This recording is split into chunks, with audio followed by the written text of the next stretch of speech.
Hello friends, स्वागत है एक बार फिर से आप सभी का हमारे यूट्यूब चैनल एसएस इलेक्ट्रीशियन पर। आज की यह video washing machine repairing course की 12वें दिन की वीडियो होने वाली है और इस वीडियो में हम आपको सेमी ऑटोमेटिक वॉशिंग मशीन के इलेक्ट्रिकल सिस्टम के अंतर्गत आने वाले सभी इलेक्ट्रिकल पार्ट्स का विवरण बताने वाले हैं, यानी कि इसके बारे में लिखवाने वाले हैं। क्योंकि हमने 11वें दिन की वीडियो में आपको बताया था कि जितने भी पार्ट यहाँ पर लिखे हुए हैं इन सारे पार्टों को आपको नोट कर लेना है और आई होप आप अपनी कॉपी पर इस पार्टों को नोट कर चुके होंगे। अब आज की वीडियो में आपको एक एक पार्ट के बारे में उसका विवरण लिखना है। तो सबसे पहले आपको हेडिंग डालना है washing machine repairing course day 12 यानी कि 12वां दिन। और उसके बाद सबसे पहले हेडिंग आपको डालना है फ्यूज सबसे पहले आपको हेडिंग डालना है और इसके बारे में नीचे से लिखना है।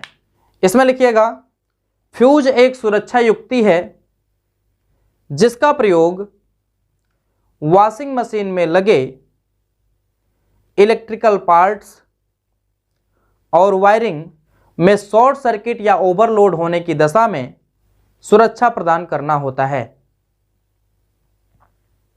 नीचे से स्टार बना के लिखना है फ्यूज का कार्य ओवरलोड या शॉर्ट सर्किट होने पर परिपथ को ब्रेक कर देना होता है। उसके बाद नीचे से स्टार बना के लिखिएगा सेमी ऑटोमेटिक वॉशिंग मशीन में फ्यूज का प्रयोग मेन लीड के फेस वायर में किया जाता है। फिर नीचे से स्टार बना के लिखिएगा कुछ वॉशिंग मशीनों में फ्यूज का प्रयोग नहीं किया जाता है। उसके बाद आपको अगली हेडिंग डालना है वॉश टाइमर।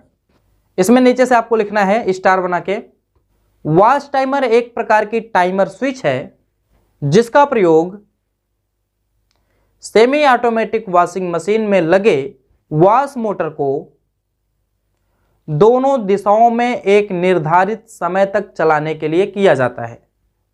स्टार बना के नीचे से लिखिएगा सभी वॉशिंग मशीनों में वॉश टाइमर का मुख्य कार्य वॉश मोटर के रनिंग स्टार्टिंग पर बारी बारी से सप्लाई भेजकर उसे दोनों दिशाओं में निर्धारित समय तक चलाना होता है।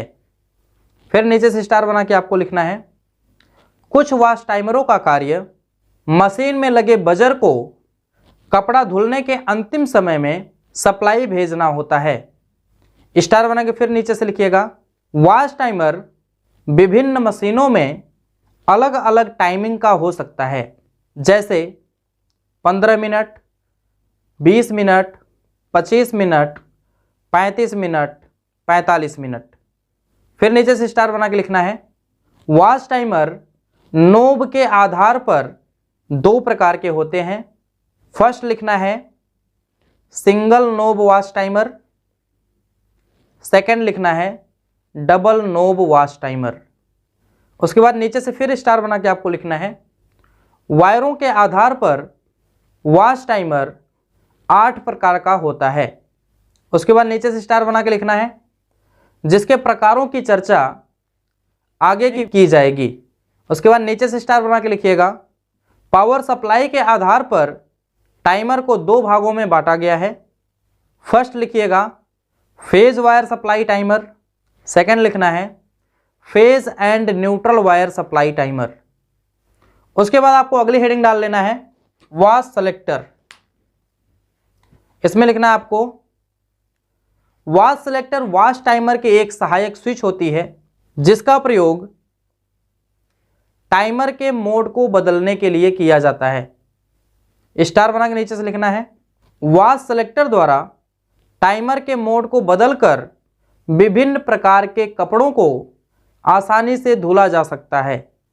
स्टार बना के नीचे से लिखना है कुछ वॉश टाइमरों में वॉश सेलेक्टर अलग से नहीं लगाना होता है क्योंकि उस टाइमर में पहले से ही वॉश सेलेक्टर लगा होता है, जैसे डबल नोब वाले वॉश टाइमर जिसका एक नोब वॉश टाइमर का तथा दूसरा नोब वॉश सेलेक्टर का होता है। नीचे से फिर स्टार बना के लिखिएगा वॉश सेलेक्टर का प्रयोग कुछ ही सिंगल नोब वाले वॉश टाइमर के साथ किया जाता है। अगला पॉइंट स्टार बना के लिखना है कुछ वॉश सेलेक्टर में ड्रेन सेलेक्ट करने का भी सिस्टम होता है। उसके बाद अगले हेडिंग आपको डाल लेना है वॉश मोटर। इसमें आपको लिखना है सेमी ऑटोमेटिक वॉशिंग मशीन में वॉश मोटर के द्वारा गियर बॉक्स को घुमाकर पल्स्टर की मदद से कपड़े, पानी और डिटर्जेंट में घर्षण उत्पन्न करके कपड़े को धुला जाता है। नीचे से स्टार बना के लिखिएगा। सेमी ऑटोमेटिक वॉशिंग मशीन में वॉश मोटर का कार्य कपड़े को धोना होता है। अगला पॉइंट स्टार बना के लिखिएगा। सेमी ऑटोमेटिक वॉशिंग मशीन में वॉश मोटर की क्षमता स्पिन मोटर की अपेक्षा अधिक होती है। अगला पॉइंट स्टार बना के आपको लिखना है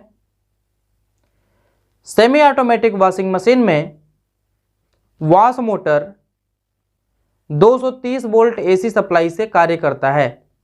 अगला पॉइंट स्टार बना के लिखना है सेमी ऑटोमेटिक वॉशिंग मशीन में single phase induction wash motor का प्रयोग किया जाता है। अगला स्टार बना के लिखिएगा। सेमी ऑटोमेटिक वॉशिंग मशीन के वॉश मोटर से कुल 3 वायर निकले होते हैं जिन्हें कॉमन रनिंग तथा स्टार्टिंग के नाम से जाना जाता है। अगले हेडिंग आपको डाल लेना है कैपेसिटर। इसमें आपको लिखना है सेमी ऑटोमेटिक वॉशिंग मशीन में 4 वायरों वाला रनिंग कैपेसिटर प्रयोग किया जाता है। नीचे से स्टार बना के अगला पॉइंट लिखिएगा। इस कैपेसिटर से निकले हुए 2 वायर ज्यादा एमएफडी पावर के तथा अन्य 2 वायर कम एमएफडी पावर के होते हैं, जिसकी सूचना कैपेसिटर के बॉडी पर लिखी होती है। स्टार बना के नीचे से लिखना है कैपेसिटर से निकले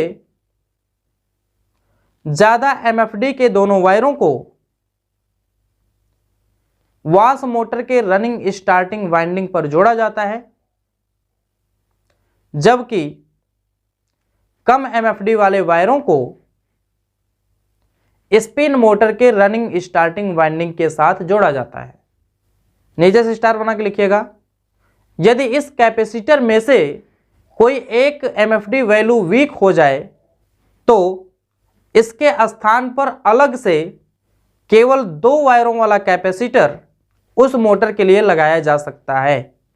अगला पॉइंट आपको लिखना है स्टार बना के कैपेसिटर का कार्य सेमी ऑटोमेटिक वॉशिंग मशीन में लगे दोनों मोटरों को झटका देकर स्टार्ट करके लगातार चलाना होता है। अगले हेडिंग आपको डालना है बजर। इसमें आपको लिखना है सेमी ऑटोमेटिक वॉशिंग मशीन में वॉश टब में डाले गए कपड़े जब धुल जाते हैं तो ध्वनि संकेत करने के लिए बजर का प्रयोग किया जाता है। नीचे से स्टार बना के लिखिएगा। इस बजर का कनेक्शन वॉश टाइमर के साथ किया जाता है। नीचे से स्टार बना के लिखिएगा। वॉश टाइमर द्वारा इस बजर को सप्लाई तब भेजी जाती है जब वॉश टाइमर अपनी पूरी साइकिल कंप्लीट करके बंद होने से केवल 30 सेकेंड बचा हो। अगला पॉइंट स्टार बना के लिखना है सेमी ऑटोमेटिक वॉशिंग मशीन में लगा हुआ बजर 230 वोल्ट एसी सप्लाई से कार्य करता है। अगला पॉइंट स्टार बना के लिखिएगा। सेमी ऑटोमेटिक वॉशिंग मशीन में लगे हुए बजर में या तो 2 पिन होती है या तो 2 वायर निकले होते हैं। आपको अगले हेडिंग डालना है स्पिन टाइमर। इसमें आपको लिखना है स्पिन टाइमर एक प्रकार की टाइमर स्विच है जिसका प्रयोग सेमी ऑटोमेटिक वॉशिंग मशीन में लगे स्पिन मोटर को एक ही दिशा में एक निर्धारित समय तक चलाने के लिए किया जाता है। नीचे से स्टार बना के आपको लिखना है किसी भी मशीन में लगा स्पिन टाइमर 2 वायरों वाला होता है जिनमें एक से सप्लाई इन तथा दूसरे से आउट कराई जाती है। अगला पॉइंट स्टार बना के लिखना है विभिन्न प्रकार की सेमी ऑटोमेटिक वॉशिंग मशीनों में टाइमर की टाइमिंग अलग अलग हो सकती है, जैसे 5 मिनट, 10 मिनट, 15 मिनट या इससे अधिक। उसके बाद अगली हेडिंग आपको डालना है सेफ्टी स्विच या डोर स्विच। इसमें आपको लिखना है नीचे से सेमी ऑटोमेटिक वॉशिंग मशीन में सेफ्टी स्विच या डोर स्विच का कार्य स्पिन टब के ढक्कन को उठाने पर स्पिन टाइमर से आ रही सप्लाई को स्पिन मोटर पर जाने से रोकना होता है। अगला पॉइंट आपको स्टार बना के लिखना है। सेफ्टी स्विच में दो पिनें बनी होती हैं जिनमें एक से सप्लाई इन तथा दूसरे से आउट होती है। अगला पॉइंट आपको स्टार बना के लिखना है। सेफ्टी स्विच का कनेक्शन स्पिन टाइमर के आउटपुट वायर तथा स्पिन मोटर के सीरीज में किया जाता है। अगला पॉइंट आपको स्टार बना के लिखना है। स्पिन टब का ढक्कन उठाने पर सेफ्टी स्विच ऑफ होती है तथा स्पिन टब का ढक्कन बंद करने पर सेफ्टी स्विच ऑन होती है। अगली हेडिंग आपको डालना है स्पिन मोटर। इसमें लिखना है आपको सेमी ऑटोमेटिक वॉशिंग मशीन में स्पिन टब को घुमाकर कपड़े को सुखाने के लिए लगाए गए मोटर को स्पिन मोटर कहा जाता है। नीचे से स्टार बना के लिखना है। स्पिन मोटर का कार्य कपड़े को सुखाना होता है। अगला पॉइंट स्टार बना के लिखना है।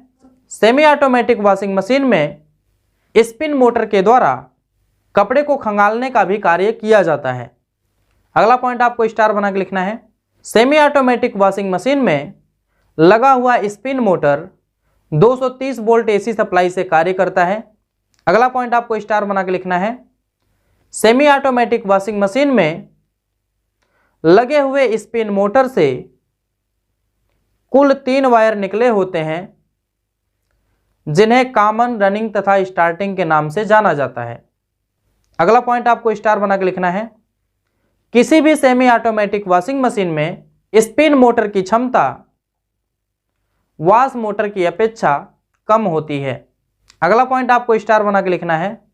स्पिन मोटर के साथ रनिंग कैपेसिटर का प्रयोग किया जाता है। तो आई होप यहाँ पर जितने भी इलेक्ट्रिकल सिस्टम के अंतर्गत आने वाले पार्ट्स हैं इनके बारे में आप अपनी कॉपी पर लिख चुके होंगे। तो अभी इन सभी पार्टों का सामान्य परिचय था, सामान्य विवरण था। अब इन पार्टों के बारे में हम एक एक वीडियो बनाएंगे और उस एक एक वीडियो में पर्सनल एक एक चीज़ों के बारे में बताने वाले हैं। तो आई होप आपको यहाँ पर बताई गई सारी चीज़ें समझ में आ गई होंगी।